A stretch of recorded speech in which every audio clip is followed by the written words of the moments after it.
Now, despite her sincere resolutions, she re-entered the primrose life in Rhyolite with this man.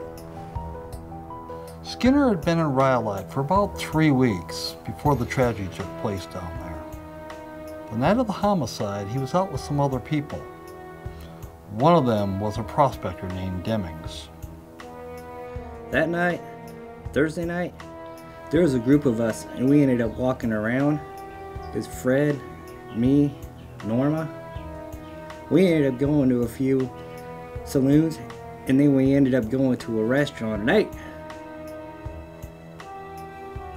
I'd seen Norma before. She had worked at the Adobe Dance Hall. We had to dance one night. Ooh, good dancer. We ended up walking that night. We made it to Mission Bar. Fred and Monabel went into the saloon and then over to the bar. Fred insisted that Monabel have a beer. And even though she didn't feel like it, she drank it all the way down to the foam. He insisted that she drink the foam. And when she didn't, he hurled a glass at her from the far end of the bar.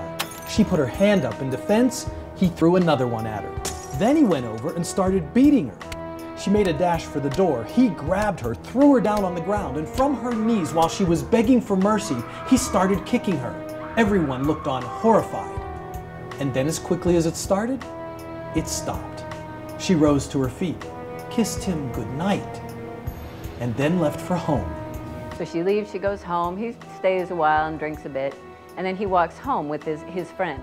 I told him you shouldn't treat a woman like that, and he said she's used to that. Then we decided to walk back to his house, went up Main Street, went back to his house. When we got there, Norma opened the door. She was wearing a white gown. She said, "Come on, let's go in and go to bed." He went in the house, closed the door, and then I left. And that's the last time anyone besides Fred ever sees her alive.